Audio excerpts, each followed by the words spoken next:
बिस्मिल्लाहिर्रहमानिर्रहीम। Welcome back to my YouTube channel maths and physics academy. Class 12 chapter number 12 एक और important topic study करने जा रहे हैं जिसका नाम है टेम्परेचर कोफिशिएंट ऑफ रेजिस्टेंस।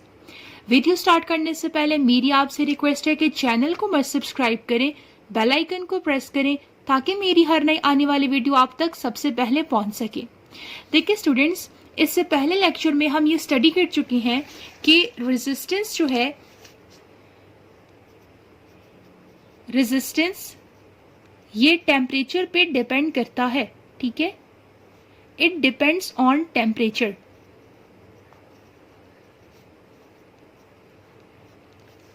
लेकिन ये जो टेम्परेचर के साथ रेजिस्टेंस का रिलेशन है, ये डिपेंडेंस डिपेंड करता है कि आपका टाइप ऑफ मटेरियल क्या है। ठीक है, टाइप ऑफ मटेरियल, यानी कि डिफरेंट मटेरियल्स के लिए रेजिस्टेंस की वैल्यू डिफरेंट हो सकती है। ज़रूरी नहीं है कि अगर कुछ मटेरियल्स के लिए रेजिस्टेंस की वैल्यू टेम्परेचर के साथ इंक्रीज होती है तो कुछ मटेरियल्स के लिए रेजिस्टेंस की वैल्यू टेम्परेचर के साथ डिक्रीज भी हो सकती है। तो रेजिस्टेंस टेम्परेचर पे डिपेंड करता है, लेकिन ये डिपेंड फर्दर किस चीज पे डिपेंड करता है कि आपका मटेरियल किस टाइप का है। टाइप ऑफ मटेरियल से मुराद ये है कि आपका मटेरियल मेटल है, यानी कि या तो ये कंडक्टर है या फिर ये इंसुलेटर है। इन केस ऑफ मेटल्स, टेम्परेचर के इंक्रीज करने की वजह से रेजिस्टेंस की वैल्यू भी इंक्रीज होती है। And in case of insulator, temperature के इंक्रीज की वजह से रेजिस्टेंस की वैल्यू डिक्रीज होती है। अब मेटल्स के लिए रेजिस्टेंस की वैल्यू टेम्परेचर के साथ इंक्रीज क्यों होती है? क्योंकि जब आपके पास एक कंडक्टर होता है, let's say this is a conductor, और इस कंडक्टर के अंदर फ्री इलेक्ट्रॉन्स होते हैं। क्योंकि हमें पता है कि मेटल्स के अंदर फ्री इलेक्ट्रॉन ज्यादा होते हैं। जैसे ही आप इसका टेम्परेचर बढ़ा देंगे तो टेम्परेचर बढ़ाने की वजह से इन इलेक्ट्रॉन्स को एनर्जी मिल जाती है, जिसकी वजह से ये ज्यादा कोलिशन करते हैं, और ज्यादा कोलिशन की वजह से यहाँ पे रेजिस्टेंस पर क्या हो जाता है, ज्यादा हो जाता है। और इन केस ऑफ इंसुलेटर, इंसुलेटर के अंदर तो फ्री इलेक्ट्रॉन्स कम होते हैं। इंसुलेटर के अंदर हमारे पास एटम्स ज्यादा होते हैं, फ्री इलेक्ट्रॉन्स कम होते हैं। लेकिन जैसे ही हम इसका टेम्परेचर बढ़ा दें तो इन एटम्स में मौजूद इलेक्ट्रॉन्स इस एनर्जी को एब्जॉर्ब कर लेते हैं और फिर वो फ्री इलेक्ट्रॉन्स की तरह बिहेव करना शुरू कर देते हैं। तो टेम्परेचर को इंक्रीज करने की वजह से इंसुलेटर्स में फ्री इलेक्ट्रॉन्स की तादाद ज्यादा हो जाती है, यानी कि वो कंडक्टिव बन जाते हैं, जिसकी वजह से उनकी रेजिस्टेंस डिक्रीज हो जाती है। अब आपके पास जो टॉपिक है कि temperature coefficient of resistance. Temperature coefficient of resistance आपको ये बताता है कि रेजिस्टेंस की वैल्यू में कितना चेंज आ रहा है जब आप उसके टेम्परेचर को पर डिग्री राइज कर दें। पर डिग्री राइज का मतलब ये है कि आप 1 डिग्री सेंटीग्रेड टेम्परेचर को चेंज कर दें और फिर देखें कि रेजिस्टेंस की वैल्यू में क्या चेंज आता है। ये आपको कौन सी क्वांटिटी बताती है? ये आपको बताता है टेम्परेचर कोफिशिएंट ऑफ रेजिस्टेंस, जिसको हम अल्फा से रिप्रेजेंट करते हैं। सो आप इसको डिफाइन कैसे करोगे कि the change in electrical resistance of a substance with respect to per degree change in temperature, कि किसी भी सब्सटेंस की इलेक्ट्रिकल रेजिस्टेंस की वैल्यू में क्या चेंज आता है जब आप उसके टेम्परेचर को पर डिग्री यानी कि 1 डिग्री चेंज कर दें। तो 1 डिग्री टेम्परेचर चेंज करने की वजह से सब्सटेंस की इलेक्ट्रिकल रेजिस्टेंस की वैल्यू में क्या चेंज आता है, this is what we call temperature coefficient of resistance. Now let's calculate the relation between resistance and temperature. Suppose आपके पास एक कंडक्टर है और उस कंडक्टर का टेम्परेचर 0 डिग्री सेंटीग्रेड है। 0 डिग्री सेंटीग्रेड पे इस कंडक्टर का जो रेजिस्टेंस है, लेट्स से हमने इसको आर नॉट से रिप्रेजेंट कर दिया। आर नॉट यानी ओ मीन्स ओरिजिनल वैल्यू। ठीक है, तो 0 डिग्री सेंटीग्रेड पे इनिशियल रेजिस्टेंस आपके पास आर नॉट है, और अगर हम टेम्परेचर को 0 डिग्री सेंटीग्रेड से T डिग्री सेंटीग्रेड तक ले जाएं, आपके पास इनिशियल टेम्परेचर 0 डिग्री सेंटीग्रेड है और इस टेम्परेचर पे हमने कहा कि रेजिस्टेंस हमारे पास आर नॉट है। ये आपके पास कौन सा केस हो गया? This is initial case. अब फाइनल केस डिस्कस कर लो। फाइनल में हम कहते हैं कि लेट्स से टेम्परेचर हमने 0 डिग्री सेंटीग्रेड से बढ़ा के T डिग्री सेंटीग्रेड कर दिया। T आपके पास कोई भी टेम्परेचर की वैल्यू हो सकती है। तो अगर टेम्परेचर को हमने चेंज कर दिया तो उसी के मुताबिक रेजिस्टेंस भी चेंज होगा, और लेट से वो चेंज हमने लिख दिया कि अब रेजिस्टेंस आर नॉट से आर टी बन गया। ठीक हो गया। Initially at 0 degree centigrade resistance is R not and finally at T degree centigrade resistance is R T. अब आपका कोर कॉन्सेप्ट क्या है कि आपने देखना है कि ये जो चेंज इन रेजिस्टेंस है, चेंज इन रेजिस्टेंस मीन्स आपको पता है कि चेंज का मतलब ये है कि आप फाइनल में से इनिशियल को क्या कर दें? माइनस कर दें। तो हम भी तो रेजिस्टेंस की वैल्यू में चेंज निकालना चाहते हैं, तो हमने क्या किया? फाइनल में से इनिशियल को माइनस कर दिया। अब ये change in the value of resistance किन फैक्टर्स पे डिपेंड करता है, ये चीज आपने देखनी है। तो देखिए बच्चे, ये चेंज आपके पास दो चीजों पे डिपेंड करता है। पहले इसको यहाँ से स्टडी कर लेते हैं, फिर फैक्टर्स देखते हैं। Let us consider a conductor whose resistance at 0 degree centigrade is R naught and at T degree centigrade is RT. The change in resistance depends on, change in resistance मैंने आपको बता दिया कि इसको हम RT माइनस R नॉट से लिखते हैं क्योंकि चेंज फाइनल माइनस इनिशियल के बराबर होता है। ये चेंज इन रेजिस्टेंस सबसे पहले तो डिपेंड करता है ओरिजिनल रेजिस्टेंस पे। ओरिजिनल रेजिस्टेंस पे क्यों डिपेंड करता है? क्योंकि हम चेंज देखना चाहते हैं कि रेजिस्टेंस की वैल्यू में कितना चेंज आया है। लेट्स से पहले हम कहते हैं कि एक रेजिस्टर है और उसकी रेजिस्टेंस 10 ओहम है और टेम्परेचर के इंक्रीज होने की वजह से लेट्स से अब उसकी रेजिस्टेंस 15 ओहम हो गई है। अब जो चेंज इन रेजिस्टेंस होगा ये डिपेंड करता है कि पहले ओरिजिनल वैल्यू क्या थी, फिर कितना उसमें चेंज आया। तो हम लिख सकते हैं कि change in resistance it is directly proportional to the original resistance, कि पहले रेजिस्टेंस की वैल्यू क्या थी और फिर नई वैल्यू रेजिस्टेंस की क्या बनी है। So change in resistance depend upon original resistance. इसको आपने नाम दे दिया इक्वेशन नंबर 1 का, और नीचे हमने डिफाइन कर दिया कि change in resistance depends on initial resistance या फिर original resistance. Secondly, change in resistance depend करता है टेम्परेचर पे। आप देख रहे हो कि पहले आपके पास रेजिस्टेंस 10 ओहम था, तो आपने कितना टेम्परेचर दिया कि अब रेजिस्टेंस 15 ओहम बन गया, यानी रेजिस्टेंस की वैल्यू में चेंज आ गया। तो टेम्परेचर पे चेंज इन रेजिस्टेंस डिपेंड करता है, यानी कि टेम्परेचर बढ़ाने की वजह से रेजिस्टेंस की वैल्यू में कितना चेंज आ रहा है। तो हम लिख सकते हैं कि this change in resistance also directly proportional to the temperature, क्योंकि टेम्परेचर में चेंज की वजह से ही तो रेजिस्टेंस की वैल्यू में चेंज आता है। ये आपके पास दो इक्वेशंस आ गई हैं। अब देखें, दोनों की इक्वेशन के लेफ्ट हैंड साइड पे चेंज इन रेजिस्टेंस है, तो दोनों इक्वेशन को हम कंबाइन करके एक सिंगल इक्वेशंस में लिख लेंगे। तो आपके पास बनेगा कि पहले आप यहाँ से स्टडी कर लें कि change in resistance is directly proportional to temperature. आगे हमने डिफाइन कर दिया कि चेंज इन रेजिस्टेंस डिपेंड करता है टेम्परेचर पे। या आपके पास पहली इक्वेशन है या आपके पास दूसरी। सो कंबाइनिंग इक्वेशन 1 एंड 2, तो R T minus R naught ये directly proportional to R not T. हमने सिंपल क्या कर दिया, दोनों इक्वेशंस को कंबाइन कर दिया। यहाँ पे आपके पास कंबाइन करने के बाद क्या बनेगा कि R T minus R not, proportionality का साइन उसी तरह, ये आपके पास आर नॉट है और ये आपके पास टी है। दोनों इक्वेशन को कंबाइन करने के लिए हमने सिर्फ और सिर्फ दोनों को एक ही इक्वेशन में लिख दिया। अब वी नो दैट कि जब भी हम प्रोपोर्शनैलिटी का साइन हटाते हैं तो वहां एक कांस्टेंट लगता है, और इस केस में जो आपका कांस्टेंट है वो कांस्टेंट कहलाया जाता है अल्फा। ठीक है, तो R T minus R not, proportionality का साइन हटा के इक्वल का साइन लगा दिया, और इक्वल का साइन लगाते ही आपके पास एक कांस्टेंट आया। इस कांस्टेंट को हम क्या पढ़ते हैं, अल्फा पढ़ते हैं। तो alpha R not T. where alpha is called temperature coefficient of resistance। यही अल्फा आपके पास क्या है, टेम्परेचर कॉफिशिएंट ऑफ रेजिस्टेंस कहलाया जाता है। अगर हम इस अबव इक्वेशन को थोड़ा रीअरेंज कर लें, ठीक है, इस इक्वेशन को मैं यहाँ दोबारा से लिख देती हूँ कि R T minus R not equals to alpha R not T. ये आर नॉट यहाँ माइनस हो रहा है, इक्वल के दूसरे साइड पे प्लस हो जाएगा, तो आपके पास बनेगा कि R T equals to R not plus alpha R not T. यहाँ भी आर नॉट है, यहाँ भी आर नॉट है, तो दोनों में से हम आर नॉट को कॉमन ले लेंगे।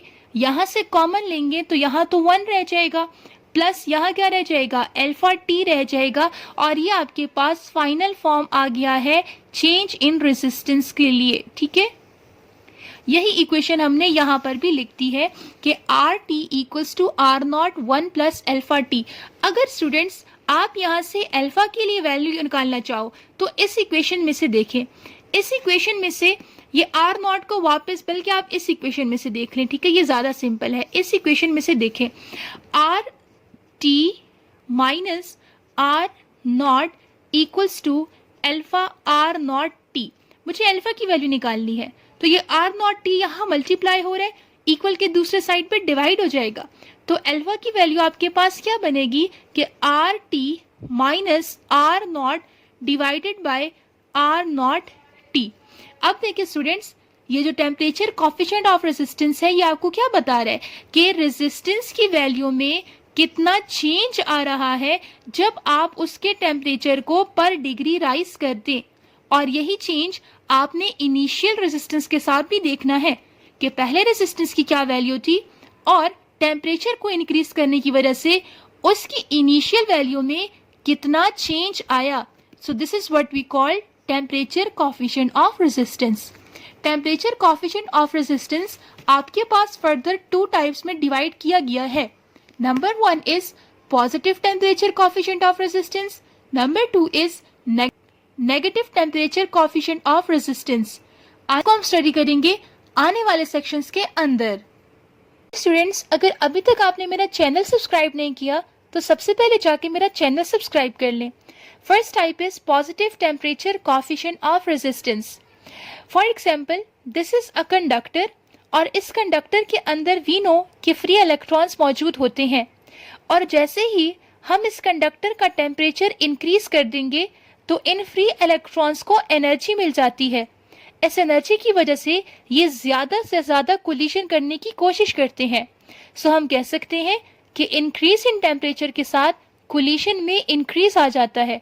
इस कोलिशन के नतीजे में हीट जनरेट होती है, और उसी हीट को तो हम रेजिस्टेंस कहते हैं। तो अगर टेम्परेचर के इंक्रीज होने की वजह से कोलिशन में इंक्रीज हो रहा है, तो इसका मतलब है कि कंडक्टर्स के लिए वहाँ पे रेजिस्टेंस भी क्या हो रही है, इंक्रीज हो रही है।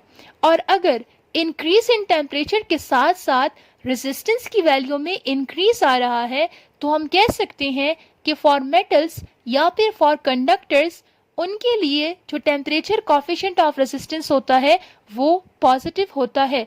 क्यों पॉजिटिव होता है? क्योंकि टेम्परेचर इंक्रीज करने की वजह से उनका रेजिस्टेंस इंक्रीज होता है। So we can say that they have positive temperature coefficient of resistance. The resistance of metals increases with increase in temperature. Hence, the value of temperature coefficient of resistance is positive. अगर आप graph plot करें temperature versus resistance, तो temperature increase करने की वजह से resistance की value में भी क्या आ रहा है, शार्प इंक्रीज आ रहा है। तो आपके पास कुछ इस तरह का स्लोप आएगा दैट शोज कि टेम्परेचर बढ़ाने की वजह से रेजिस्टेंस की वैल्यू में इंक्रीज आ रहा है। The second type is negative temperature. यहां हम टेम्परेचर लिख देते हैं नेगेटिव टेम्परेचर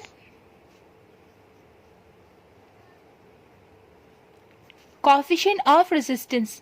देखिए students, in case of semiconductors या फिर in case of insulators, we know that let's say this is an insulating material. Suppose this is an insulating material, और इस insulating material के अंदर एटम्स मौजूद हैं और कुछ फ्री इलेक्ट्रॉन्स।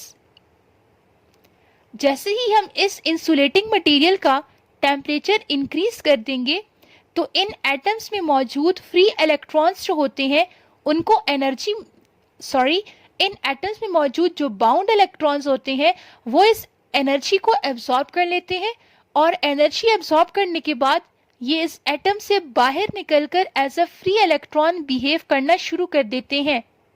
तो हर एटम से फ्री इलेक्ट्रॉन बाहर निकलना शुरू हो जाते हैं। टेम्परेचर इंक्रीज करने की वजह से एटम्स में मौजूद इलेक्ट्रॉन्स एनर्जी एब्जॉर्ब करके फ्री इलेक्ट्रॉन्स की तरह बिहेव करना शुरू कर देते हैं।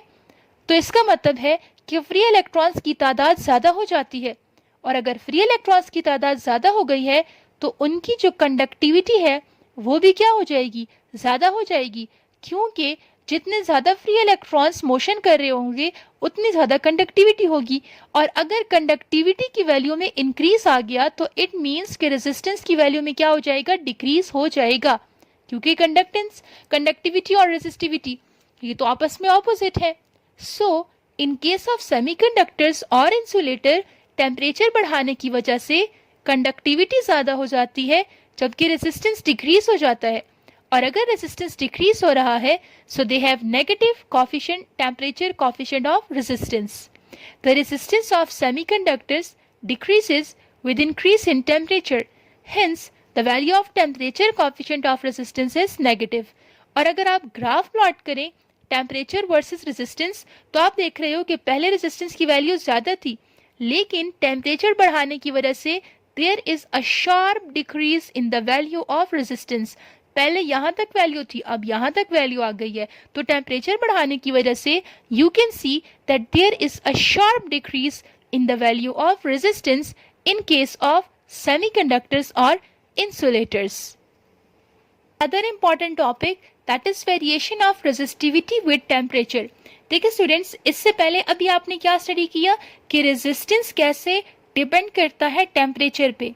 अब हम डिस्कस कर रहे हैं कि रेजिस्टिविटी की वैल्यू में क्या वेरिएशंस या क्या चेंजेस आती हैं टेम्परेचर के साथ। First of all you must have an idea about what is meant by resistivity। देखिए स्टूडेंट्स, रेजिस्टिविटी किसी भी सब्सटेंस की वो प्रॉपर्टी होती है, जो हमें एक चीज मेजर करके देता है, और इट मेजर कि कैसे एक मटेरियल जो है या एक सब्सटेंस जो है ये इसका जो इलेक्ट्रिकल रेजिस्टेंस जो है ये फ्लो ऑफ इलेक्ट्रॉन्स को ओपोज कर रहा है, मैंने इसको पॉइंट की फॉर्म में लिख दिया है, बाकी यहाँ हमने डिटेल से लिखा हुआ है। तो रेजिस्टिविटी ये किसी भी सब्सटेंस की वो प्रॉपर्टी होती है जो हमें ये मेजर करता है कि कितना इलेक्ट्रिकल रेजिस्टेंस जो है ये फ्लो ऑफ इलेक्ट्रॉन को ओपोज कर रहा है। It is the measure of opposition offered by a substance to the flow of electrons. Clear? So आप कैसे इसको डिफाइन करेंगे कि resistivity is the measure of material's resistance to the flow of electric current, कि एक material का resistance कितना flow of electric current या फ्लो ऑफ इलेक्ट्रॉन्स, इस दोनों का मतलब एक ही है, ठीक है। फ्लो ऑफ इलेक्ट्रॉन्स को ओपोज करने की कोशिश करता है। अब रेजिस्टिविटी भी टेम्परेचर पे डिपेंड करता है, लेकिन वो डिपेंड करता है टाइप ऑफ मटेरियल पे। रेजिस्टिविटी की वैल्यू टेम्परेचर के साथ इंक्रीज होगी या डिक्रीज होगी, it depends upon the type of material. Clear? जैसे हमने लास्ट सेक्शन में रेजिस्टेंस के लिए फॉर्मूला डिराइव किया, बिल्कुल वैसे ही हम रेजिस्टिविटी के लिए फॉर्मूला डिराइव करेंगे। सो हम कहेंगे कि एट टेम्परेचर 0 डिग्री सेंटीग्रेड हमारे पास मटेरियल की रेजिस्टिविटी रो नॉट है, ठीक है। इस सिंबल को हम क्या पढ़ते हैं, रो पढ़ते हैं, जो कि रेजिस्टिविटी का सिंबल है। ये आपके पास इनिशियल केस हो गया। अब टेम्परेचर को हमने चेंज कर दिया टू T डिग्री सेंटीग्रेड, तो रेजिस्टिविटी की वैल्यू भी चेंज हो जाएगी। Let's say it becomes row T। और तो आप देख रहे हो this is your final case. Initial case में at 0 degree centigrade resistivity is rho naught, naught means original. फिर टेम्परेचर में चेंज लाने की वजह से जो आपकी रेजिस्टिविटी है वो भी रो टी बन गई है। अब हमने क्या फाइंड करना है? हमने फाइंड करना है change in resistivity. Change in resistivity means के फाइनल माइनस इनिशियल। अगेन बिल्कुल लास्ट सेक्शन की तरह ये किन चीज़ों पे डिपेंड करेगा? ये ओरिजिनल रेजिस्टिविटी पे डिपेंड करेगा और ये टेम्परेचर पे डिपेंड करेगा।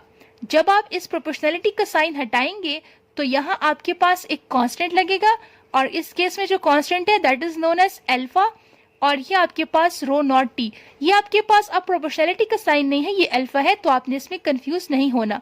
Where alpha is known as temperature coefficient of resistivity. और अगर हम इस फॉर्मूले को रीअरेंज कर लें तो rho T minus rho naught divided by rho naught T equals to alpha. तो ये आपके पास टेम्परेचर कोफिशिएंट ऑफ रेजिस्टिविटी की मैथमेटिकल एक्सप्रेशन आ जाएगी। सो अगेन ये देखिए वही सब कुछ हमने यहाँ लिखा हुआ है कि resistivity is equals to rho T minus rho naught divided by rho naught T. अब टेम्परेचर कोफिशिएंट ऑफ रेजिस्टिविटी आपको क्या बता रहा है कि रेजिस्टिविटी की वैल्यू में कितना चेंज आ रहा है जब आप उसका टेम्परेचर पर डिग्री राइज कर दें। अगेन पर डिग्री मीन्स कि उसका टेम्परेचर 1 डिग्री अगर आप राइज कर दें तो 1 डिग्री राइज करने की वजह से उसकी रेजिस्टिविटी की वैल्यू में क्या चेंज आ रहा है, this is what we call temperature coefficient of resistivity, where alpha is temperature coefficient of resistivity. Temperature coefficient of resistivity या तो पॉजिटिव हो सकता है या तो नेगेटिव हो सकता है, लेकिन ये डिपेंड करता है आपके टाइप ऑफ मटेरियल पे। इन केस ऑफ मेटल्स के अंदर फ्री इलेक्ट्रॉन्स होते हैं और जैसे ही आप उसका टेम्परेचर बढ़ा देते हैं तो टेम्परेचर बढ़ाने की वजह से वहाँ पे मौजूद इलेक्ट्रॉन्स एनर्जी एब्जॉर्ब कर लेते हैं और फिर उनकी रेजिस्टेंस क्या हो जाती है ज़्यादा, क्योंकि वहाँ पे कोलिशन ज़्यादा हो जाती है। अभी लास्ट सेक्शन में हमने इस चीज़ को डिस्कस किया कि टेम्परेचर इंक्रीज करने की वजह से रेजिस्टेंस इंक्रीज होता है फॉर मेटल्स, और अगर रेजिस्टेंस इंक्रीज होता है तो रेजिस्टिविटी भी क्या होगी, इंक्रीज होगी। और अगर टेम्परेचर के बढ़ाने की वजह से मेटल्स की रेजिस्टिविटी में इंक्रीज आ रहा है तो हम कह सकते हैं कि मेटल्स के लिए temperature coefficient of resistance positive होता है। So alpha is positive for metals. This is because increasing temperature will increase resistance and hence resistivity increases.